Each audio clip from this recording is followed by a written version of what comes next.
함께 보실 하나님 말씀은 마태복음 5장 5절 말씀 함께 보도록 하겠습니다.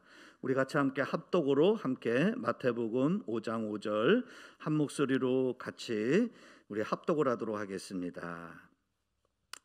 같이 우리 한번 읽어볼까요? 시작. 온유한 자는 복이 있나니 그들이 땅을 기업으로 받을 것이미요. 아멘. 한 번 더 읽어봅시다. 시작. 온유한 자는 복이 있나니 그들이 땅을 기업으로 받을 것이미요. 아멘. 오늘은 여러분하고 같이 복 있는 사람 세 번째에 대해서 우리가 같이 좀 생각해 보려고 합니다. 첫 번째는 우리가 심령이 가난한 사람에 대해서 생각해 봤고요. 지난주에는 애통해하는 사람, 그렇죠?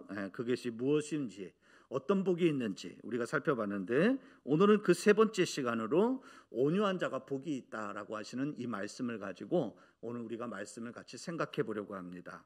우리말에 온유라는 말은 여러분이 잘 아시는 대로 사전적인 의미도 있지만은 그냥 우리가 일반적인 의미로 온유라는 말은 어떤 뜻을 가지고 있냐면 온화하고 유순하다라는 그런 의미를 가지고 있는 단어가 온유입니다. 우리 일반적인 언어를 얘기하는 겁니다. 그렇죠? 그게 온유인데, 사람으로 이야기한다고 한다면 그 성품이 따뜻하고 부드러운 사람. 그래서 우리는 그런 사람을 만나면 참 온유한 사람이야. 저 사람 참 성품이 온유해. 우리가 이런 말을 많이 합니다. 그리고 그 말은 칭찬의 말이 되겠죠. 그래서 모든 사람들이 자기가 온유한 자 되기를 원해요. 오늘 예수님이 산상에서 무리들에게, 제자들에게 가르치시면서 온유한 자가 복이 있다. 그들이 땅을 기업으로 받을 것이다 라고 주님이 이 말씀을 가르치시는 거예요. 말씀을 가르치실 때 이 말씀만 하신 것이 아니고 그 말씀의 가르치심의 주제가 이 주제였던 거죠. 그래서 사람들은 저마다 내가 온유한 자가 되기를 원해요. 그리고 내가 온유하지 못해도 다른 사람들 앞에서 온유한 자로 내가 비춰지기를 원합니다. 그래서 온유한 척이라도 하죠. 그래서 잘 안 되는 미소도, 부드러운 미소도 한번 띄워보려고 하고, 또 거칠은 말도 교회에 와서는 좀 부드러운 말을 좀 해보려고 하고, 그래서 다른 사람들에게 내가 그렇게 온유한 자로 좀 보여줬으면 좋겠다. 그렇게 우리가 생각하지. 여기 앞에 있는 목사 저도 마찬가지입니다. 저도 참 말이 거칠거든요. 말이 참 거친 사람인데, 그런데 우리 성도들에게 어떤 목사가 되기를 원하며 어떤 목사로 비춰지기를 원하냐면 온유한 목사로 비춰지기를 원해요. 우리 목사님 참 온유해. 우리 목사님 참 사랑이 많아. 이런 목소리를 듣고 싶지. 우리 목사님 완악해. 우리 목사님 참 거칠어. 이런 소리를 듣고 싶어하는 목회자는 어느 누구도 없어요. 그래서 자기가 비록 온유하지 못해도 온유한 자로 그렇게 우리가 보여주고 싶은 거예요. 그런데 오늘 또 예수님 뭐라고 말씀하냐면 그런 자가 복이 있고 그런 자가 땅을 기업으로 받는다라고 하니, 아니 세상에 온유한 자로만 인정받아도 대단한데, 그것도 귀한데 아니 땅까지 주셔? 이게 얼마나 좋은 말씀입니까? 이거 얼마나 귀한 말씀이에요. 그래서 오늘 우리가 그 예수님의 가르치심에 대해서 우리가 같이 좀 생각해 보려고 하는데, 예수님은 이 말씀을 가르치시면서요, 예수님은 이 말씀을 듣는 모든 무리들이 어떤 무리가 되기를 원하냐면 저들이 다 온유한 사람이 되기를 원해요. 그래서 저들이 다 복을 받는 사람이 되기를 원하고 저들이 땅을 기업으로 받는 그런 축복의 사람이 되기를 원하는 그런 마음을 가지고 예수님이 이 말씀을 가르치신 거예요. 자, 그렇다면 우리가 여기서 한 가지 의문을 한번 던져봐야 돼요. 질문을 한번 해보자는 거예요. 왜냐하면 우리가 이 말씀의 깊은 의미를 우리가 깨닫기 위해서 이런 의미는, 이런 질문은 우리에게 꽤 유익한 질문이 되겠다 싶은 그런 생각이 듭니다. 그럼 어떤 질문일까요? 그렇다면 예수님은, 오늘 예수님이 온유한 자가 복이 있다고 했는데, 그러면 우리 예수님은, 이 말씀을 가르치시는 예수님은 온유한 자의 삶을 사셨는가? 예수님은 사역을 하실 때 온유함으로 사역을 하셨는가? 이런 질문을 우리가 한 번쯤 해보는 것은 이 말씀의 깊이를 깨닫기 위해서 우리에게 적절한 도움이 된다라고 저는 생각을 합니다. 제가 이 말씀을 이렇게 이런 질문을 던져볼 때 제가 느껴지는 예수님의 모습, 평소에 예수님의 모습은 어떤 모습이냐면 우리 예수님 온유하죠. 온유하기가 이를 데 없으신 분이죠. 예수님 자비하신 분이죠. 예수님 사랑이 많으신 분이죠. 은혜로우신 분이죠. 우리가 예수님을 그렇게 우리가 생각하고 우리가 그렇게 의식하고 있습니다. 그런데 성경에 나타나는 예수님의 모습 중에 간혹 어쩌다가 한 번씩 그런 우리들의 생각과 우리들이 생각하는 그 이미지하고는 전혀 다른 예수님의 모습을 성경에서 볼 수 있다는 거예요. 언제요?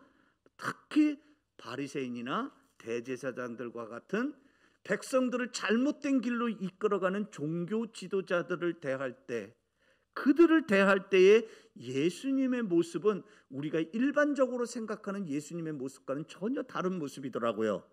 어떻게 다르죠? 예수님은 바리새인들을 향하여 이렇게 말씀하십니다. 이 독사의 자식들아.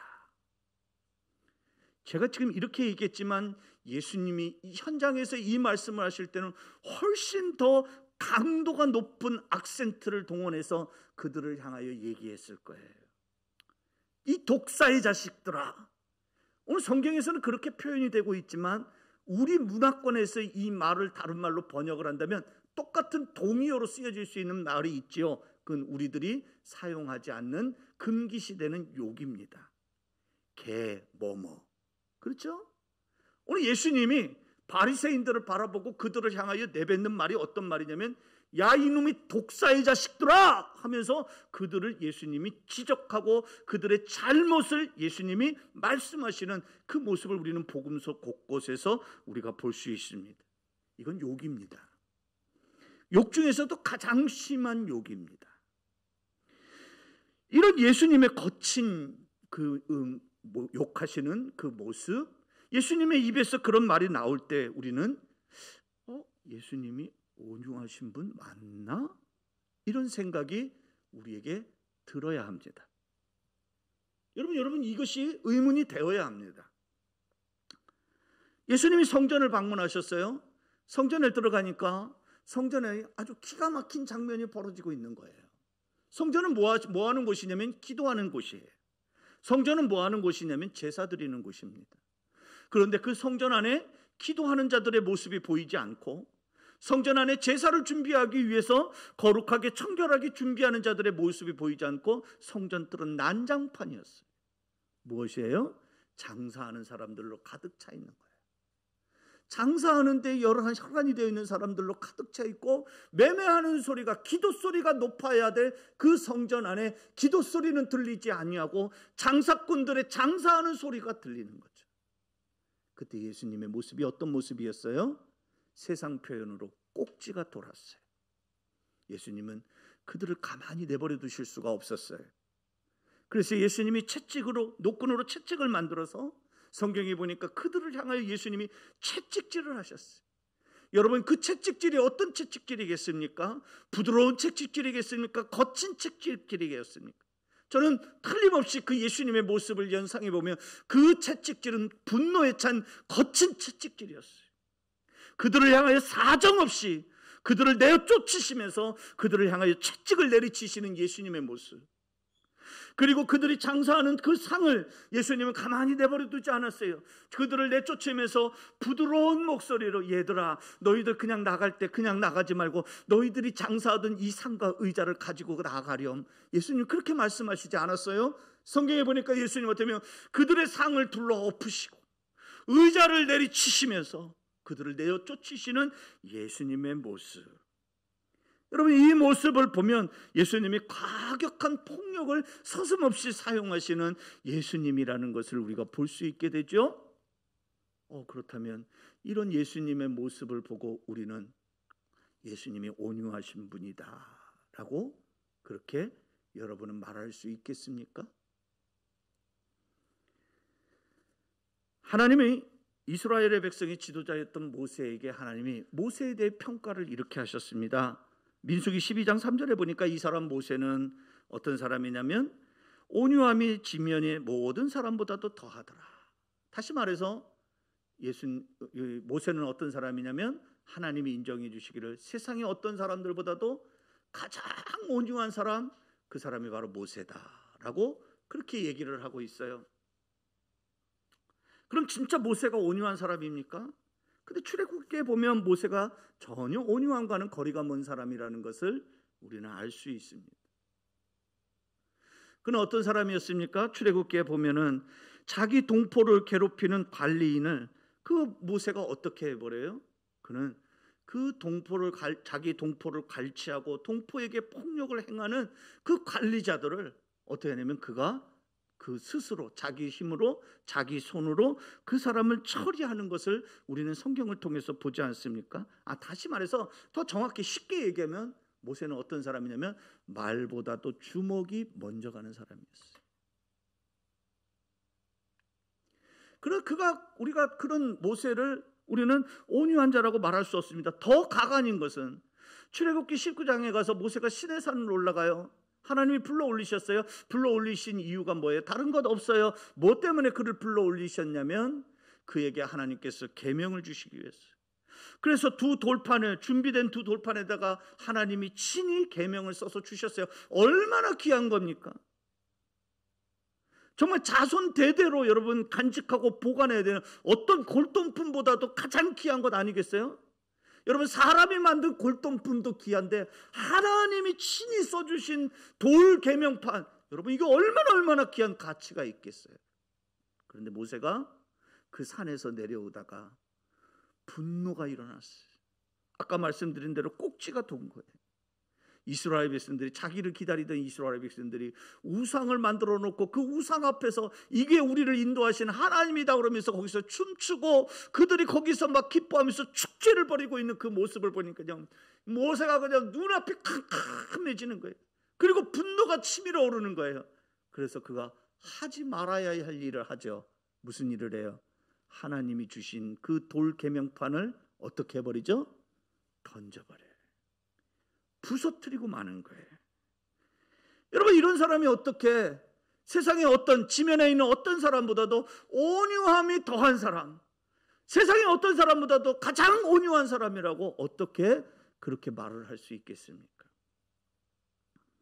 하나님의 선지자들은 어떤 사람이냐면 하나님의 말씀을 전하는 자들이에요. 그래서 이들은 어떤 사람이냐면 늘 하나님 말씀을 전해야 되기 때문에 온유한 자로 살아야 됩니다. 그런데 그 하나님의 선지자로서 가장 많은 기적을 나타낸 선지자라고 한다면 저는 많은 선지자들 중에 생각나는 사람이 누구냐면 엘리사 선지자예요. 그의 스승 엘리야도 큰 기적을 많이 일으켰지만은 이 엘리사는 기적의 그 강도수, 이 빈도수에 비해서 훨씬 더 많은 기적을 행했어요. 그런데 그 엘리사가 하루는 어느 날 자기를 향하여 조그마한 어린 아이들이 엘리사의 외모를 가지고 엘리사를 조롱하는 거예요. 철없는 어린아이예요. 앞뒤 분간도 못하는 철없는 어린아이가 엘리사 선지자의 모습을, 외모의 모습을 딱 보니까 이 아이들이 그 모습이 너무 웃기고 아이들이 생각하기엔 너무나도 재미있어서 아이들이 노래를 부르는 거예요. 엘리사 선지자를 보고 노래를 부르는 거예요. 왜? 엘리사 선지자가 아마 이렇게 이마가 좀 넓으신 분이었던 것 같아요. 그러니까 그 엘리사 선지자를 보고 아이들이 뭐라고 하냐면 대머리여 대머리여 올라가라 올라가라 이러면서 노래를 부르는 거예요. 아니 그러면 온유한 선지자 같으면 빙긋이 철없는 어린아이가 그렇게 한번 한 거잖아요. 그러면 빙긋이 한번 웃고 그냥 지나가든지, 아니면 그렇지 않으면 얘들아 사람의 외모를 가지고 그렇게 놀리면 안 된다 하고 적당히 훈계를 해주든지, 그렇게 해서 아이들을 이렇게 돌려보내면 되지 않겠습니까? 근데 성경에 나타난 엘리사의 모습은 전혀 그런 모습이 아니었어요. 자기를 조롱하는 그 아이들을 향하여 저주했다. 돌아보면서 자기를 놀리는 그 철없는 어린아이를 조롱하는 거예요. 그러니까 그 저주가 끝나자마자 숲을 속에 있던 곰이 튀어나와서 그 저주를 받는 그 아이들을, 그 곰이 와서 그 아이들을 찢어 죽이는데, 성경에 보니까 그 일로 말미암아 죽은 아이가 42명의 아이가 곰에 찢겨 죽었다라고 성경에 기록이 되고 있습니다. 여러분 이런 선지자가 어떻게 여러분 그런 선지자를 여러분이 온유한 선지자라고 여러분 그렇게 말할 수 있겠습니까? 도대체 온유한 자란 어떤 자를 얘기하는 걸까요? 하나님이 우리 인간을 만드실 때 우리를 어떻게 만드셨냐면요, 하나님은 우리를 포악하고 악랄하고 거만하고 교만한 존재로 하나님이 우리를 창조하지 않았습니다. 하나님이 우리를 처음 만드실 때는 우리를 어떤 존재로 만드셨냐면요, 온유한 존재로 하나님이 우리를 만들어 주셨어요. 하나님이 말씀하시면 그 말씀을 받아들이고 그 말씀을 순종할 줄 아는 그런 유일한 피조물, 그게 바로 인간입니다. 그래서 세상에서 하나님이 만드신 모든 피조물 가운데 가장 온유한 존재, 하나님의 말씀을 잘 받들고 그 하나님 말씀 앞에 늘 순종하면서 그러면서 살았던 그런 피조물, 가장 으뜸인 피조물, 그것은 바로 누구냐면 그건 인간이에요. 인간 외에 그런 사람이 없습니다. 그런데 어느 날 뱀이 아니죠. 뱀을 통해서 누가 하면 사탄이 그 인간에게 찾아와 가지고 하나님의 말씀을 잘 받아들이는 그 심령에, 그의 영 가운데 의심을 집어 던져 넣는 거죠. 그리고 그 하나님의 말씀을 받아들이지 못하도록 의심하도록, 그 의심의 마음에 그들의 마음 가운데 점점 차고 넘치도록 이 뱀이 유혹을 하고 마는 겁니다. 그 뱀의 유혹을 받은 인간이 어떻게 됩니까? 하나님의 말씀이 점점 그들에게서 사라지고, 뭐냐면 하나님의 말씀에 대한 의심만 그들의 마음속에 점점 차오를 때, 그때 인간은 비로소 어떤 존재가 되냐면 타락한 존재가 되고 마는 겁니다. 하나님 말씀에 그동안은 순종했던 인간이, 아담과 하와가 이제 그들이 어떻게 된 존재가 되면 하나님 말씀에 불순종하는 자가 되고 만 것입니다. 그렇게 불순종해서 타락한 그 존재들이 이제부터 어떻게 됩니까? 서로 죽이는 거예요. 서로 미워하는 거예요. 서로 전쟁하는 거예요. 자기가 살기 위해서 남을 죽여야 되는 그런 존재로 인간이 바뀌어지고 말았어요. 말씀이 그 마음에서 사라지니까, 말씀을 받아들이던 그 마음이 그들에게서 사라지니까 무엇이 사라지냐면 온유가 그들 안에서 사라진 존재가 되고 말았다는 얘기입니다. 그래서 오늘 예수님이 말씀하시는 온유한 자라고 하시는 이 예수님의 말씀하시는 이 온유한 자는 어떤 자를 얘기하냐면 성격이 온유한 자를 얘기하는 것이 아니라는 거예요. 많은 사람들이 이 말씀을 오해하고 있어요. 성격이 온유한 자가 복이 있다라고 그렇게 얘기를 합니다. 그래서 자기의 성격, 자기의 인격, 자기의 성품을 온유한 자로 만들려고, 그래서 자기 자신을 채찍질하고 자기 자신에게 고단한 훈련을 시키고 자기를 수양시키는 그런 일에 자기들이 집중하게 된다는 사실이죠. 그러나 오늘 예수님이 말씀하신 온유한 자란 어떤 존재냐면 하나님의 말씀을 받아들이는 그런 사람을 가리켜서 예수님은 뭐라고 얘기하냐면 그런 자가 온유한 자다. 하나님의 말씀을 받아들이지 않는 사람은 그럼 거꾸로 어떤 사람이냐? 교만한 사람이요, 완악한 사람이요, 그 사람들은 거친 사람이다 라고 그렇게 말하고 계시는 거예요. 그 대표적인 사람이 누굽니까? 그 대표적인 사람이 바로 예수님 시대의 바리새인들입니다. 그들은 예수님의 말씀을 거부하는 사람들이, 성품으로 보면, 성격으로 보면, 여러분 우리는 바리새인에 대한 이미지가 있어요. 어떤 이미지요? 예수님이 바리새인에 대해서 저주하고 예수님이 바리새인을 미워하고 예수님이 바리새인에 대해서 아주 나쁜 표현을 하시니까 우리는 바리새인 하면 아주 악마와 같은, 도깨비 같은, 귀신 같은 그런 존재로 우리는 바리새인을 생각해요. 그러나 그렇지 않습니다. 그때 당시에 바리새인들은 상당히 도덕적으로, 외적으로 풍겨져 나오는 바리새인들은 어떤 사람들이냐면 자비가 넘쳐나는 사람이었어요. 가난한 사람들을 보면 도와줄 줄 아는 사람이었어요. 온유한 사람이었어요. 성품이 부드러운 사람이었어요. 그래서 모든 사람들이 자기는 그렇게 살지 못해도 나도 저 바리새인들처럼 살았으면 좋겠다라고 생각했던 것이 예수님 당시의 이스라엘 백성들의 모습입니다. 그런데 오늘 예수님은 그런 바리새인들이 온유한 자라고 말하지 않습니다.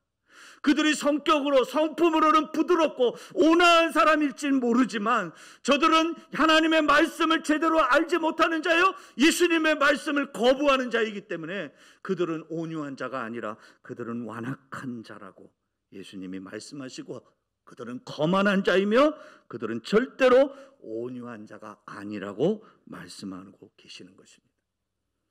왜 그렇습니까? 여러분, 오늘 온유한 자가 복이 있다고 하면서 저들이 땅을 기업으로 받는다고 그랬어요. 땅이 뭘까요? 농사 짓는 땅일까요? 집을 짓는 땅일까요? 그렇지 않아요. 우리 성경에는 그냥 땅 하니까 이 땅이 그 땅인가 보다 우리는 그렇게 생각할지 모르지만 영어 성경에 보면 그 땅을 표현할 때 the earth라고 그렇게 표현이 되어 있어요. 무슨 말이냐면 땅 하면 earth인데 그 앞에 정관사 더를 붙였단 말이에요. 정관사 더를 붙였다는 말은 무슨 말이면 지명한 땅이 있다는 거예요. 지정해 놓은 땅이 있다는 거예요. 그 땅은 어떤 땅이냐면 요한계시록 21장에 이야기하는, 거기에 나타나는 새 하늘과 새 땅을 말하는 것임을 여러분들 깨달을 수 있기를 주님의 이름으로 축원합니다. 따라서 온유한 자는 복이 있나니 그들이 땅을 기업으로 받는다는 말은 무슨 말이냐면 온유한 자가 복을 받는데 그들이 천국에 들어간 자예요. 천국이 그들의 것이라는 거예요. 자, 여러분에게 묻겠습니다. 여러분, 천국이 성격이 온순하면 천국 갑니까? 내 성품이 부드러우면 천국 가는 겁니까? 그렇지 않아요. 제가 여러 번 간증했죠. 저희 동네, 제가 어렸을 때 자란 동네, 조그마한 골목 동네예요. 거기서 축구하고 거기서 피구하고 얼마나 재밌게 노는 그런 동네였는지 몰라요. 지금도 그때 그 시절이 저는 그리워요. 그런데 그 골목길에 제일 끝자락에 있는 집, 그 집에는 유난히 아주 악한, 우리 어린 저희들의 눈에 보기에 너무나 악한 할머니가 계셔요. 이상하게 공만 찼다면 공이 그 집으로 넘어 들어가는데 공이 들어가면 절대 그 공을 꺼내주질 않아.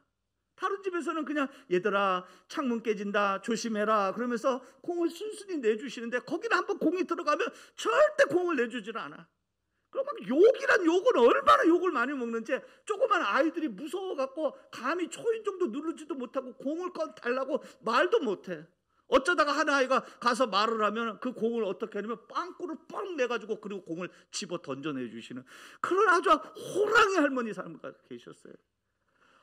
그래서 막 그냥 사시나무 떨듯이 그 조심하면서 공을 찼는데도 왜 그놈의 공이 자꾸 그 집에 넘어가는지 몰라요. 제가 더 놀란 일이 있었다고 그랬죠. 뭐라고요? 제가 다니던 교회에 어느 날, 제가 주일학교를 다녔는데, 중고등부 주일학교를 다녔는데 어느 날 저는 깜짝 놀랄 일을 봤어요. 그 호랑이 할머니가 제가 다니던 교회의 성도더라고요. 그리고 사람들이 얘기하는데 그분을 가리켜서 권사님이라고 부르더라고요. 저는 뒤로 넘어가는 줄 알았습니다. 그래서 제 어린 제 마음에 무슨 마음이냐면 저 사람도 천국 가나? 근데 여러분, 천국 갑니까 안 갑니까? 가요 안 가요? 다시 묻습니다. 성격으로 천국 가나요? 성품으로 천국 가나요? 그럼 뭘로 천국 가죠? 예수를 믿으면. 예수를 믿는다는 건 예수님의 말씀을 받아들이는 거예요. 예수의 영을 받아들이는 거예요. 여러분, 오늘 말씀에 온유한 자는 복이 있다고 그랬어요. 그들이 땅을 기업으로 받는다고 그랬어요. 그러면 그 온유는 성격이 아니에요. 성품이 아니란 말이에요. 그건 바로 뭐냐면 예수님의 말씀을 받아들이는 거예요. 오늘날 예수님의 말씀에 관심이 없는 사람이 있어요. 예수님 말씀에 주의를 안 기울이는 사람이 있어요. 겉으로는 그 사람이 성품이 부드러워요. 법 없이도 살 것 같아요. 죄송하지만 세상에서는 그런 사람 보고 온유한 사람이라고 말할지 모르지만 하나님 나라에서는 그 사람은 완악한 사람입니다. 교만한 사람입니다. 말씀을 들을 때 말씀 앞에서 반응하지 않고 졸고 있는 거, 그분이 아무리 도덕적으로 성품이 뛰어나다고 하더라도, 인격적으로 아무리 그 사람이 훌륭하다고 하더라도 여러분 기억하십시오. 하나님 나라에서는 그 사람이 온유한 자가 결코 되지 못합니다. 그 사람은 말씀을 거부하는 사람이에요. 그리고 그 영혼은 온유한 영혼이 아니란 얘기입니다. 여러분, 어떤 사람이 듣지도 못하고 보지도 못하는 사람이 찻길 중앙으로 무단횡단을 하고 있다면 여러분은 어떻게 하시겠어요? 아마 저 같으면 그랬을 것 같아요. 고래고래 소리를, 이 사람아, 거기 건너가면 안 돼! 죽어! 아마 제가 그렇다면 그렇게 소리를 아마 지르지 않았을까. 환경이 된다면, 형편이 된다고 한다면 아마 운전하던 차를 한쪽에다 세워놓고 그 사람에게 뛰어가서 정신 차리라고 하면서 그 사람을 끄집어 내지 않았을까. 여러분, 그것이 옳은 것 아니겠습니까? 오늘 예수님이 왜 바리새인들에게 이 독사의 자식들아 이렇게 말씀하시는 이유가 뭐냐면, 예수님이 그들에게 그렇게 강하고 아주 독한 말을 예수님이 하시는 것은 무엇 때문이냐면, 그들이 말씀을 알아듣지 못하니까, 말씀을 제대로 저들이 듣지 않으니까 그들로 하여금 말씀을 들어서 그들의 영혼을 예수님이 살리고 싶은 그런 심정으로, 그래서 그들을 향하여 독사의 자식들아라고 얘기하시는 거예요. 왜 성전에서 장사하는, 합법적으로 장사하는 자들을 왜 예수님이 채찍으로 그들을 때리십니까? 왜 그들의 상을 둘러 엎으시는 겁니까? 왜 그들의 의자를 내동댕이 치시는 것입니까? 그것은 바로 무엇이냐면, 거기에 혈안이 돼서 그들이 하나님의 말씀이 그들 안에 들어가지 못하는 것이, 그것이 안타까워서, 그래서 저들이 멸망당하는 자가 될 것이 하는 예수님은 너무나 안타까워서, 이놈들아, 너희들이 지금 장사하는 곳에 혈안이 될 것이 아니라 너희들은 이곳에서 말씀을 들어야 된다. 너희들은 이곳에서 하나님을 찾는 사람이 되어야 한다. 그래서 예수님이 그 심정을 가지고 예수님이 그들의 상과 의자를 엎으신 것입니다. 어린아이가 찻길에서 자신에게로 달려오는 버스를 깨닫지 못하고 유유자적하면서 걸어가고 있다고 한다면, 오늘날 그런 사람들 많아요. 손에 스마트폰을 들고 귀에는 이어폰을 끼고서 그 이어폰 소리도 얼마나 크게 들렸는지, 그래서 차가 가까이 와서 클락션을 빵 하고 울려도 그 소리를 듣지 못하는 아이들이 오늘날 많이 있지 않습니까? 여러분, 만약에 그런 사람이 있다고 한다면 그런 때 진정한 온유란 무엇이겠습니까? 그 아이에게 밀쳐내든지 그 아이를 끌어내든지 해서 그 아이의 생명을 살려주는, 그것이 진정한 온유가 아니겠습니까? 예수님은 죄인들을 위해서 하나님의 말씀에 순종하는 온유함으로 십자가에 죽으셨어요. 그런데 사람들은 예수님이 거만하고 오만방자였기 때문에 십자가에서 죽임을 당했다라고 그렇게 생각을 했습니다. 그래서 그의 죽음은 당연한 죽음이라고 여겼고, 예수님의 그 죽음에 대하여 그들은 아주 기뻐했습니다. 그런데 예수님은요, 왜 십자가에서 달려 죽으셨냐면 온유하신 분이었기 때문에 십자가에서 달려 죽으신 거예요. 아직 무슨 말인지 이해가 안 되죠? 그 십자가에 달리라고 명령하신 하나님의 말씀, 그 말씀을 거절하지 않으신 예수님, 그 말씀을 받아들이신 예수님, 그 말씀을 순종하시는 예수님. 그래서 우리 예수님은 온유하신 분이라는 사실을 우리 성도들이 깨달을 수 있기를 주님의 이름으로 축원합니다. 온유란 무엇입니까? 온유란 성격이 아니고, 온유란 말씀을 받아들이고 순종하는 영혼을 온유라고 이야기하는 겁니다. 성격이 온유해서 우리가 새 하늘과 새 땅을 상속받는 게 아니죠. 새 하늘과 새 땅은 예수님의 말씀을 받아들이고 예수님의 영을 받아들이는 자만이 들어갈 수 있는 곳이 새 하늘 새 땅, 아버지의 나라, 하나님의 나라라는 사실을 우리 성도들이 잊지 않기를 주님의 이름으로 축원합니다. 성도라는 무엇입니까? 성도라는 것은 다른 것이 아니라 성품이 온유한 자를 말하는 것이 아닙니다. 영혼이 온유한 사람을 이야기하는 것입니다. 성도는 좋은 성격 때문에 하늘나라 천국에 들어가는 것이 아닙니다.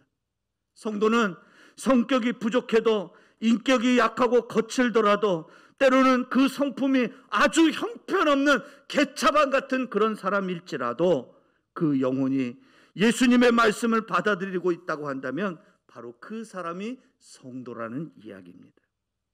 그럼 여러분이 이런 의문이 생겨야 합니다. 그럼 목사님, 예수님의 말씀만 받아들이면 내가 성격적으로 인격적으로 개차반같이 그렇게 살아도 된다는 얘기입니까? 그 이야기를 하는 것이 아닙니다. 하나님의 말씀은 살아있는 말씀인 줄 여러분들 믿으시길 바랍니다. 하나님의 말씀은 우리의 심령을 변화시키는 말씀인 줄 믿으시기를 바랍니다. 그 말씀은 능력이 있습니다. 날이 선 검과 같습니다. 우리의 심령 골수를 찔러 쪼개고 우리 인격을 변화시키는 것이 주의 말씀인 줄 여러분들 믿으시기를 주의 이름으로 축원합니다. 우리가 온유한 자가 되어서 주의 말씀이 우리 안에 들어오면 그때서부터 하나님이 우리가 온유한 자답도록 하나님께서 그때서부터 일하시는 것입니다. 어떻게 해요? 우리의 모난 성품을 다듬으시는 거예요. 못된 성격을 하나님이 고치시는 거예요.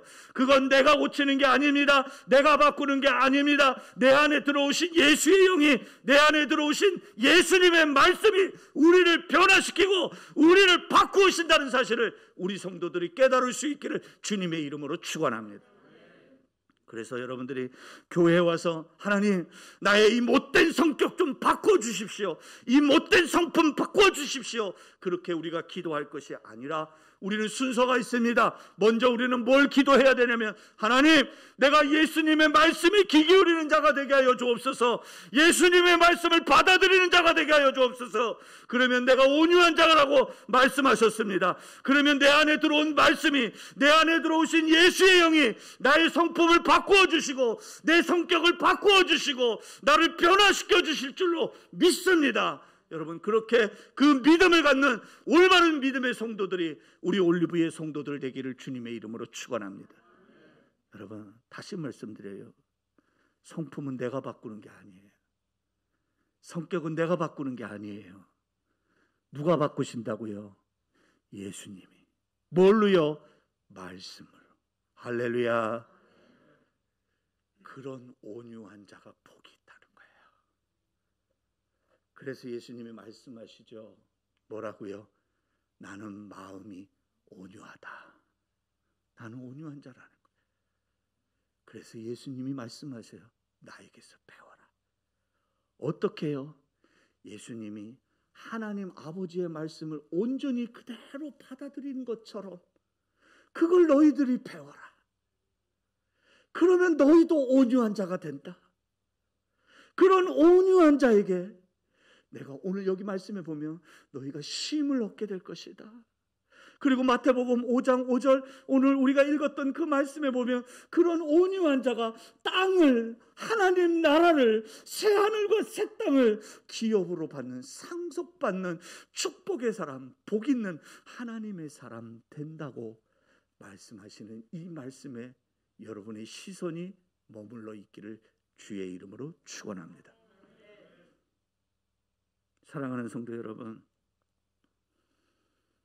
성격으로 우리가 천국 가는 것 아니라는 걸 기억하시고 오늘 예수님이 말씀하신 온유한 자가 어떠한 자인지를 분명하게 깨달아 알아서 하나님 앞에 여러분이 기도하셔야 됩니다. 하나님, 예배 시간에 말씀 들 때 내가 졸지 않게 해주세요. 조는 건 말씀을 거부하는 거예요. 세상적으로는 얼마든지 이해할 수 있어요. 얼마나 피곤하시면 저럴까? 얼마나 힘드시면 이 예배 시간에 좋을까? 세상적으로 보면 얼마든지 이해가 됩니다. 그런데 하나님 나라에서는 그 영혼을 그렇게 불쌍히 여기지 않는다는 거예요. 그 영혼을 완악한 영혼이라고 얘기해요. 교만한 영혼이라고 얘기해요. 거만한 심령이라고 얘기해요. 그런 자에게 땅을 기업으로 주는 복이 없어요. 2023년도 우리 올리브교회 성도들 말씀을 늘 가까이 하고 예배 시간에 설교에 집중하고 예수님의 말씀을 내 심령에 받아들여서 여러분들이 온유한 자 되고, 그래서 말씀하신 축복, 약속된 축복, 땅을 기업으로 받는 그 축복이 여러분에게 향하는 축복이 되기를 주님의 이름으로 축원합니다. 아멘.